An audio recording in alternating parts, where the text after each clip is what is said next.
There is no way, there's no reason why at 22, honey, my boobs should be that low, okay? There's just no way. I have not breastfed, I have not had children, so y'all are gonna have to fix this for me. Hey guys, it's Pearly. Welcome back to my channel. Today I'm going to be doing a very important video to me, I guess, and exciting as well. It's going to be my breast reduction story. This is a video I didn't think I would actually ever post for some reason, because I just don't necessarily like people in my business like that. But I just feel like this is super helpful content, because I myself, when I was, you know, beginning on the journey in terms of like research and kind of seeing what it was like, people's videos on YouTube really helped me out. So I feel like my experience could definitely help someone out that is also on the same journey. This video might be a little bit long, so make sure to grab a drink, some snacks, whatever you need to be comfortable. But I'm gonna cover all bases. I'm gonna cover the why I wanted to do it, the actual process and experience, and then the healing journey, and basically if I'm happy with the outcome and my results. It's been about a year post-op. I'm gonna be 1 year in July, so it's a little bit early. Right now I'm at like 10.5 months or 11 months. Before I even get into the story, I want you guys to know kind of like the size I went from, and also let you guys know that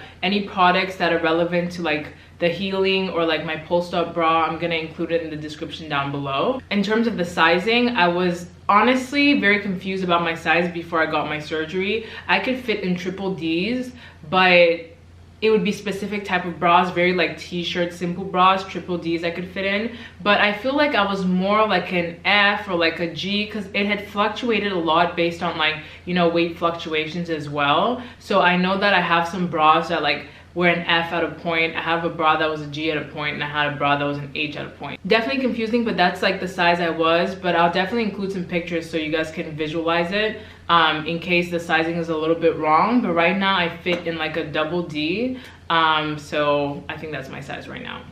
Okay, so let's get into it. So this kind of starts, I guess, as a kid. I started developing at the age of 9. I remember the specific summer I was with my grandparents, and that's kind of when it started for me. I wasn't really insecure, didn't really think about it much. It took a couple of years for it to be actually visible. So in elementary school, never had an issue. I don't even think I wore training bras to like 5th grade or something. And yeah, so now we go into middle school. Middle school is when it became a little bit more apparent. There was a spike in growth, so they started growing bigger and bigger also compared to my peers. So I remember I was probably in like 7th grade, and it was like I had boobs, like, and a lot of people around me didn't yet or had very minimal boobs. But at that point it was maybe like a big B, maybe a little C. I'm not really sure. By like 8th grade I feel like I was like a little C. But I never really got size. I would wear a lot of sports bras actually, which was the reason that I didn't specifically know my size. I was always in sports. I played soccer and was a really active kid. And so I really wanted to conceal my boobs as much as possible, as well as just have ease in my daily life. So I hardly ever wore like padded bras with like, you know, regular bras. I didn't really wear regular bras. I was just wearing like kind of sports bras. I don't even know what you would call them, but sports bras type of bras, okay? Bras that just like have no type of, you guys get what I mean, okay? So that was that for middle school. I would definitely get a lot of comments about how big my boobs were. It was like a talking topics, whether it was amongst the girls or amongst the guys. I would also get approached by like older people, which was very disgusting to me. You can imagine as a kid, you don't want to be hypersexualized when you're just like not even, like you're a kid. I wasn't mentally ready for all of that. It made me really insecure. And I was just like, you know what? I'm going to focus on concealing this as much as possible, because the talk of the town is my boobs, and I'm just not about it. Like there's more to me than my boobs. I remember actually having this whole thought process in middle school, being like, there's more to me than my boobs. And that's so scary because I was a kid. We move on to high school. The boobs continued to grow, like I said. I was active and playing soccer, so I would be getting the best sports bras I could find just to make sure I could still do the things that I wanted to do. But they never stopped being a conversation topic in school. And I also went to like a small school throughout my life. Like I went to private school my whole life, so it was like you kind of know everybody. This is like kindergarten to like senior year, grade 12. So this is like everybody's talking about it. Like, so I was just always aware of that, and it made me really uncomfortable. The boys would mention it, like I said, and in high school I was just like, I'm really over this. Like, I wish people would just find something else to talk about. In terms of soccer, like I said, I played soccer basically from the age of 10 to about 18.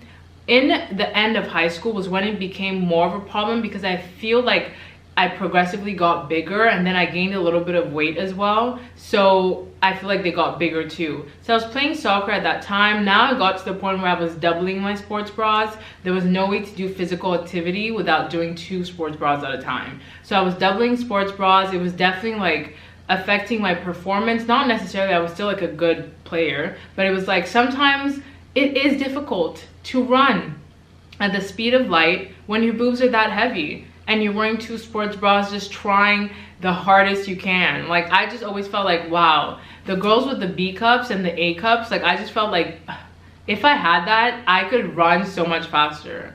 It just was something that was heavy. It was heavy on my body, my back hurt, and it was just something that I didn't want there anymore. So that was kind of that for high school. I didn't really think about getting a breast reduction. I didn't even know if that was possible, or like, I'm sure I thought about it, like, oh, one day I would do this, but it wasn't something I seriously thought about. Then I went to college or university, still on the same page. Like, I was still, wow, the girl with big boobs. Like, that was the girl I was, the girl with big boobs. And what's crazy is that I've always had a small frame, so it's something that if you pay close attention to is quite noticeable. But then again, because I concealed it so much, not a lot of people actually knew that I had really big boobs. I loved a good sweater, a good turtleneck, and just making sure I looked good. But at the same time, I've always been a fashion girl. I like fashion. I like all the tops. I like all the, you know, the cuts, the deep plunge, the off the shoulder. So I still wanted to wear what I wanted to wear.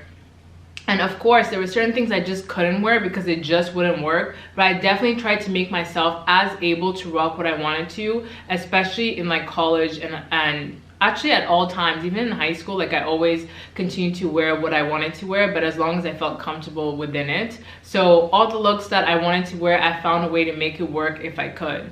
So it wasn't something that was bothering me that much at that point, because it wasn't like being in like a school and you're in private school and like, you know, all your peers are talking about your boobs. Like, at this point I'm in college, you know, I'm grown-ish literally, and nobody's just talking about my boobs all day every day. Like, there's better things to do at this point in life.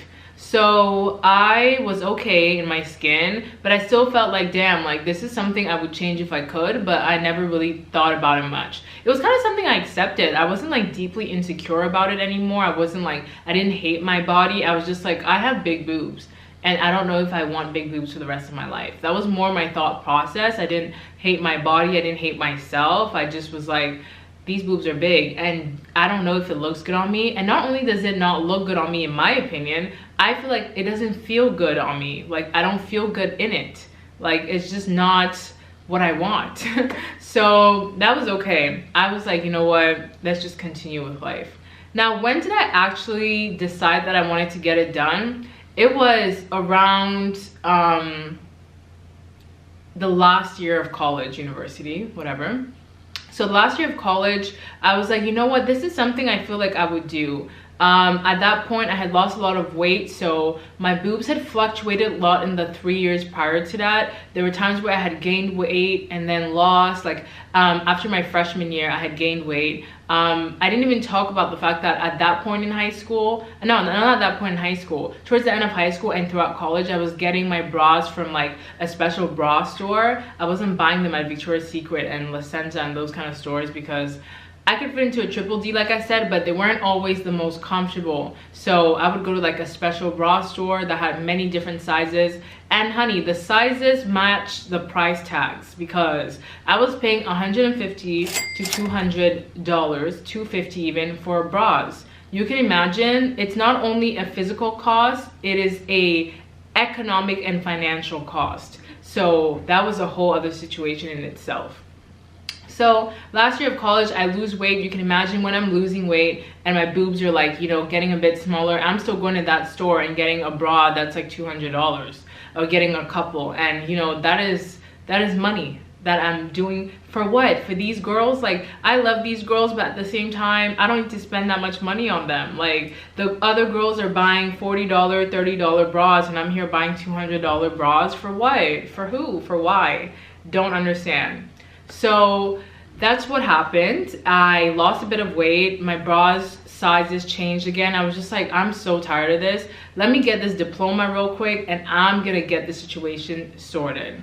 So I went back home for the summer. I actually had an appointment with my family doctor, and here in Ontario, that's where I'm from, you can get a recommendation from your family doctor to go see a specialist, whatever kind of specialist you need. So obviously I needed a surgeon who does breast reductions. So I went to go see her, and I explained to her that I had done everything that there was to do. I was seeing a massage therapist, which I didn't mention, every couple weeks or a couple months, and I was having such bad shoulder pain because my bra straps would dig into my shoulders. Like, it was so painful. So I would get massages on my shoulders, on my back, and even she was like, yeah, you know, you should definitely look into getting a breast reduction if that's something you want to do, because I would complain about it all the time, and that was something I wanted to do. I'm like, I'm gonna do this. So I went to go see my doctor. She recommended me to someone, but he was like, you know, somebody that a lot of people would go to. So it was a really long wait to actually get the first consultation. So I got the first consultation maybe like 2 months after my doctor actually sent the recommendation,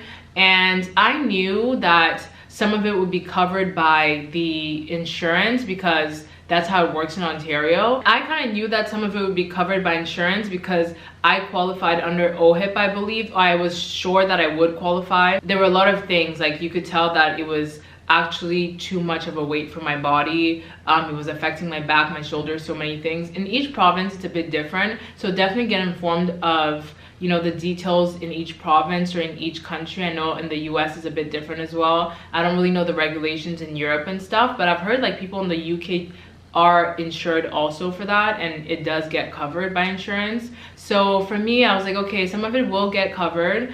I know some provinces you have to get a certain amount taken off for it to be covered. I think that's in Quebec. In Ontario, there isn't that regulation. You just have to be covered by OHIP because it's a medical surgery, not something that's like aesthetics based. So I went to go see the doctor. It was a really good consultation. I actually went with my sister, and it was great. I asked him so many questions. I was doing my research. I asked him about what kind of incision he thinks he would do, if he would cut the areola, what size it could take me to, because I was very clear. I didn't want to go from that to like an A. I was like, I'm not trying to have body dysmorphia. I've always had boobs, and I know a lot of people, when they have breast reductions, you're like, cut it all off, and I honestly understand that, and maybe I would have even gone a bit smaller, but I feel like that's what everyone with the breast reduction says. But I'm happy that I didn't do something that didn't really feel like myself, because if I went too small, I wouldn't really feel comfortable in my own body because I'm used to having boobs, you know, a cute little cleavage. So I saw him. He was great. He gave me the quote. It was about like $4,300, and he was like, you know, you can book, and if you book now, you can get a place in the next 6 months. So I left, and it was great. I left and I thought about it, but I wasn't really stressed. Like, I wasn't like in a hurry. I was like, okay, let me just think about this. Like, this is kind of a big decision to do, or a big decision to make. Like, I will be removing a lot of my boobs, and that's something that is irreversible, and so I need to think about this. So you can tell that I wasn't like, I need to get this done now, like I need this taken care of now, because I was like, this is an important decision to make, so I just need to think about it. I didn't even mention that in the consultation. He understood what I was going through. He was like, you know what, I get it. You have a small frame. I understand your breasts are very heavy. And let me talk to you guys about something. The main reason why at some point it actually became a big problem for me was not only the size, but the fact that they just started to drop. I'm 22 years old. There is no reason why my boobs should be dropping to that level. I have not had kids. I have not breastfed. Like, we need to fix this. Like, that was more the issue. I was just realizing, like, I think the weight loss and the weight fluctuations just took them down. And I was just like, I'm not having any of this. We need to fix this, sweetie. So he totally agreed with that. He was like, yeah, you have a lot of skin. That was like a big thing. He's like, there's a lot of skin, you know, they are dropping. We can definitely bring them back up. We can do this, we can do that. So that was that. thought about it like I just mentioned. So then we fast forward. It is 2020. 2020 was supposed to be that year, but you guys all know what happened in 2020. A panoramic hit. So once I found myself 3 weeks in my apartment by myself, I started to think about, this is the time to do everything that I have not done, that I wanted to do. Like, life is so unpredictable. Let me just get this done. So I started really thinking hard, and I was like, you know what? I'm just feeling like I have to do this right now. So I also have this kind of personality where it's like, sometimes things aren't like emergencies or rushed, and then I don't know what happens within me as a Gemini. I just need to do it now. So that's what happened. I contacted the doctor I had gone to see initially, the first consultation, but he was really backed up because of what was happening in the world, and he was like, yeah, we can get you in maybe in 8 or 9 months, but you know, we have to like take care of other patients whose schedules are already, you know, behind and all this stuff. And I was like, honestly, I don't think I can wait that long, so let me just find out if there's any other good doctors out here. So I started doing my own research. I started looking up different doctors. I was reading extensive reviews. I was looking at pictures. Do as much research as possible because that's super important. So I was doing hella research, hella research. And I found a couple of doctors. I would email them, ask them what their availabilities are, if they're taking patients right now, when they could schedule me in, all this stuff, if they've operated on a lot of, you know, Black people, because that's really important to me in terms of like, you know, the look, the scarring, all of it. I wasn't stressed about scars. I was more like, get these boobs away from me and I'll take the scars. I wasn't really like, the scars weren't a big deal to me, but I did want to know that you've operated on, you know, Black people.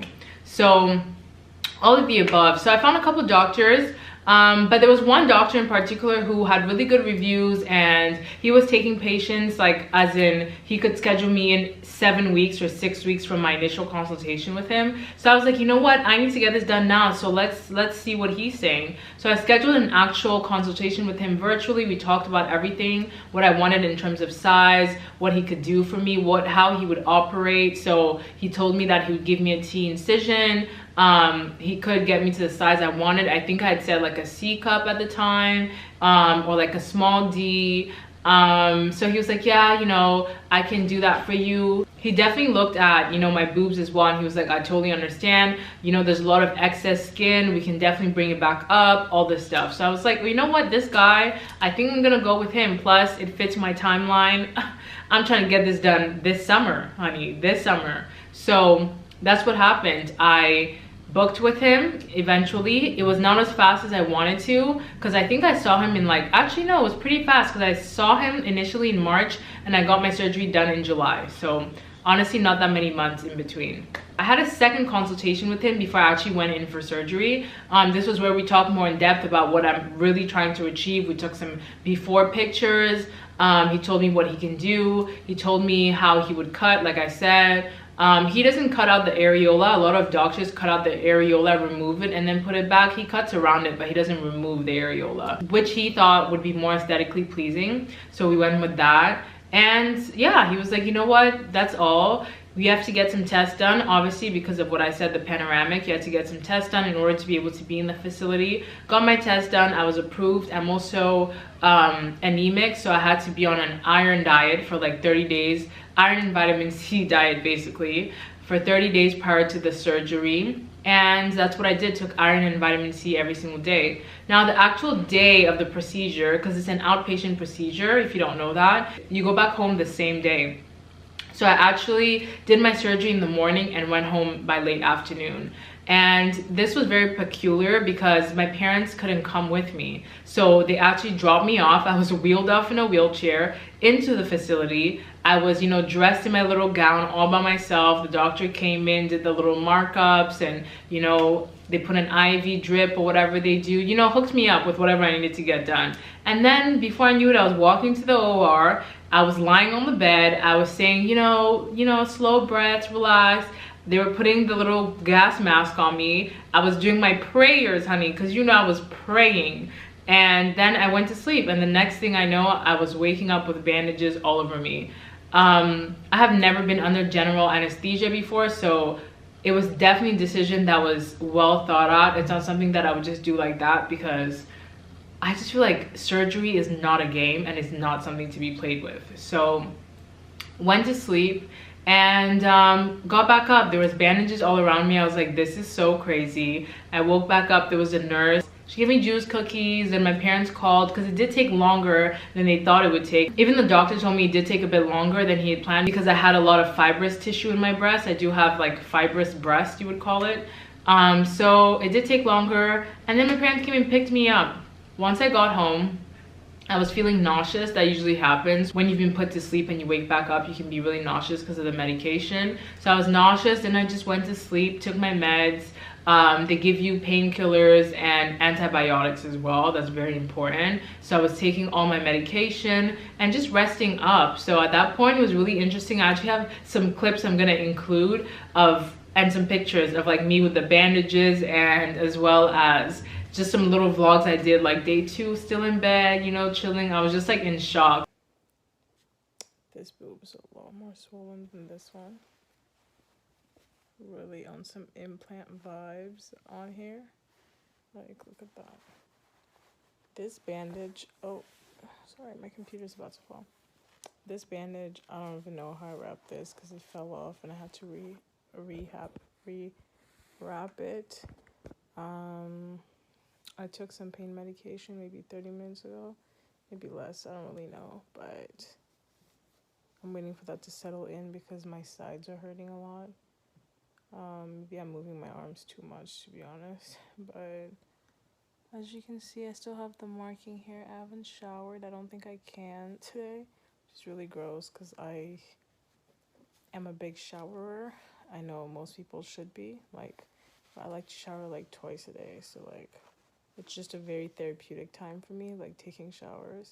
And I was so tempted to like take off the bandage and just take a peek because you can't really see anything. You're like mummified. And I'm like, oh my gosh. I was actually freaking out when I woke up in the hospital because I was like, call the doctor. I felt like he had taken off too much because I couldn't see anything. So I asked the nurse to call the doctor, and he actually couldn't. He was in another surgery, but the medical assistant came downstairs and she was like, hey, what's going on? I'm like, how much did he take? Like, what size am I gonna be? And she was like, don't worry, like, I talked to him, I'm pretty sure you'll be like a C or something, or a small D, like, it's what you wanted, don't worry about it. And I was just like freaking out. I think it was also the medication. I was a little bit, you know. So everything was going good, and then at some point, I feel like it was about 3 days later, I was feeling like one boob was healing and kind of dropping into place while the other was still very like hard and up. And I was just like, this feels off. I waited a day, but I was like, I don't really know about this. And then 2 days later, the second day, I was like, yeah, this feels really off. Because then I actually took off my bandage and peeked at it, and I saw that the gauze was kind of like yellow and like not the right color. Meanwhile, the other one was pretty much dry. So I showed it to my mom. She was totally in agreement with me. I had emailed the nurse and I was like, I think there's something wrong, or you know, there's something wrong. Can we talk? Can I talk to the doctor? She was like, the doctor is busy, or she wasn't replying to my emails on time.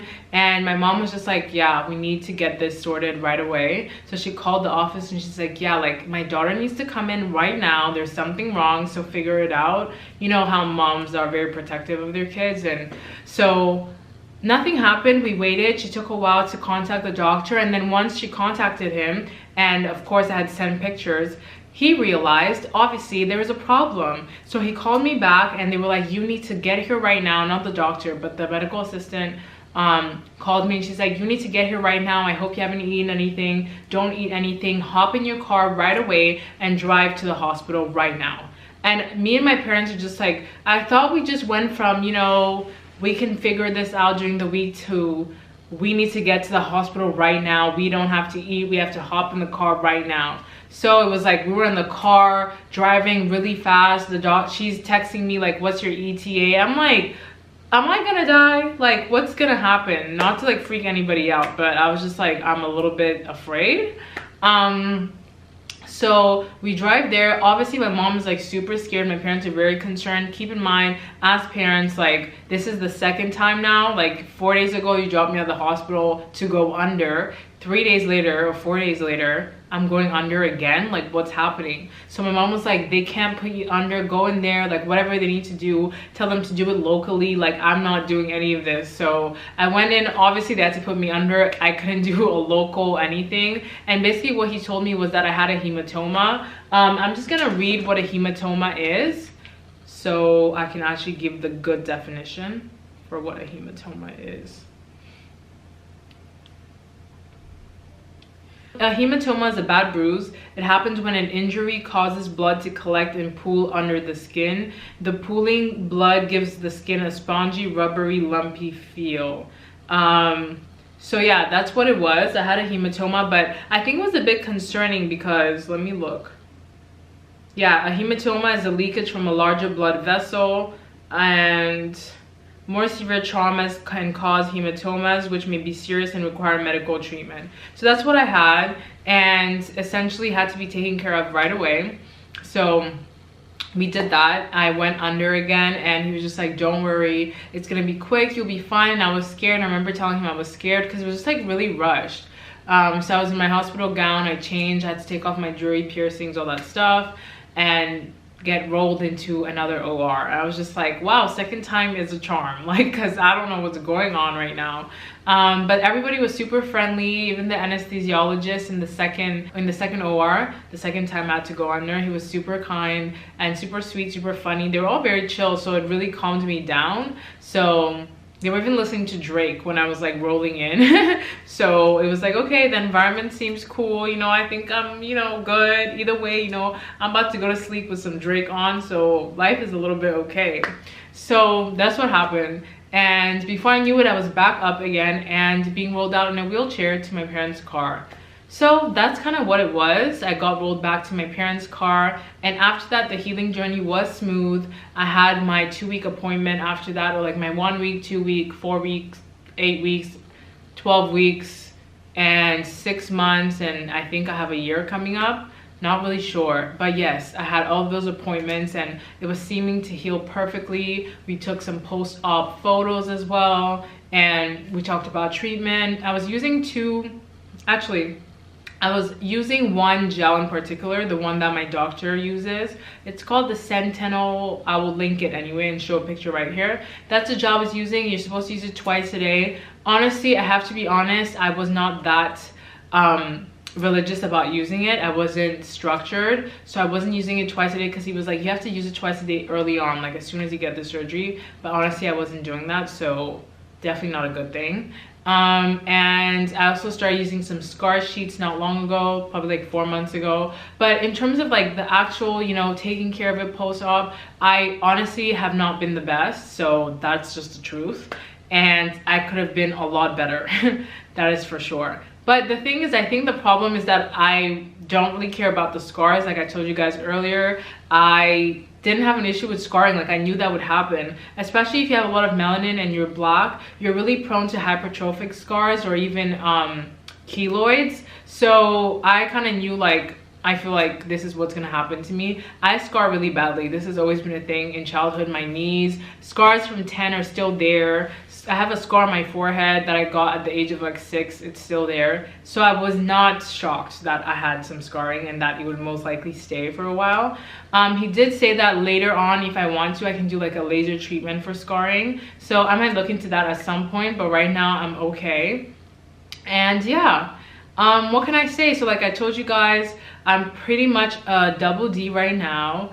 And yeah, post-op, I also had to use my post-op bra, as you guys know, I think about a week or so. It was a bit delayed for me because I had the second procedure to get rid of the hematoma, to drain it. So it was maybe like 10 days or 2 weeks later on that I actually transitioned to the post-op bra. Maybe not 2 weeks, that's a bit much. Maybe like 9-10 days, just to account for the hematoma being, you know, drained. So that was that. And then yeah, I remember seeing it when I first put my training bra on for the first time, and actually going to the doctor, and he, like, you know, peeled the little gauze that were around the nipples and then put some new gauze on. So it was really like fascinating to see them for the first time. I was like, oh my goodness, I can't believe these are my new boobs. So it was definitely exciting for me. And I think that really brings us to here today. It's been about a year, almost a year, like I've said. I'm very happy. I feel a lot more carefree in terms of fashion. I'm way more able to, you know, wear the clothes that I want. I think you guys can even see in that last video, this white top, that's kind of like corset-y a bit at the bottom, really tight. I was wearing it and it kind of has, you know, a deep plunge a little bit.